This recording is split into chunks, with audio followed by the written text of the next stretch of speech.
It is what the movie should have been.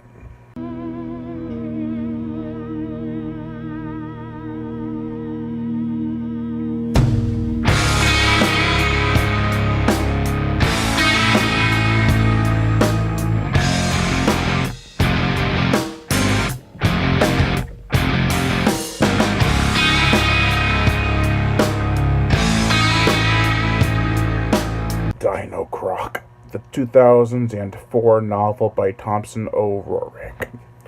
This is the novelization for the film that came out of the same year. The plot: Jericho has created a pair of vicious prehistoric creatures. After one eats the other, the survivor lays in wait for investigation via the scientists. With killing a scientist and escaping out of the way, Dinocroc will lay waste to the town near Grants Lake. Dinocroc was a fun movie. Are we talking about the movie? No, we're discussing its superior novelization. With the abundance of typos aside, this book is a fierce read. I don't only mean in terms of pacing. In this book, the gore is amped up, as well as the destruction and mayhem, as well as action. It does follow the movie pretty much beat for beat until one scene that I was honestly not expecting. While reading this in the 11th grade, I found it to be insane. I was a big fan of Dinocroc, Super Gator, Dino Shark, and Sharktopus, and this was just an added bonus. Before I get to the insanity, I'll talk a bit more in depth about the book.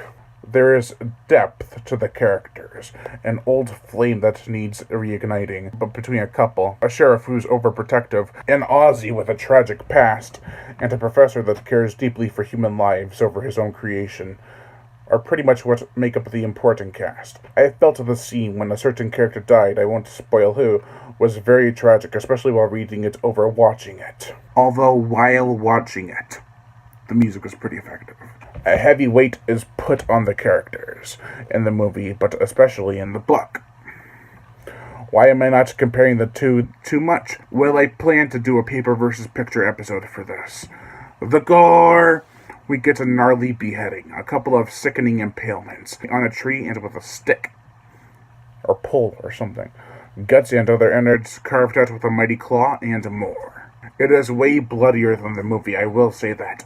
Why is that, though? Watch my paper versus picture, or just read the book to find out. While every detailed description of gore is great, a little detail is a bit unforgiving that I don't really care for. The cover of this book is just a stock footage image of a dinosaur. It doesn't even look as it is described in the book at all. It is a lot of fun. If the movie had more money, it could have easily competed with the book in the sheer ferocity department. If you are a fan of 50s monster movies and 70s or 80s level of story gore, then I'd give this a read for sure. Taking itself seriously was a bold choice, but it's one I highly agree with. Overall, I give Dinocroc, the novelization by Thompson O'Rourke from 2004, a 3.5 out of 5. I'm Brian Gatto, host of Horror Show Entertainment. Make sure to like my Facebook page in the description below, leave comments, and subscribe.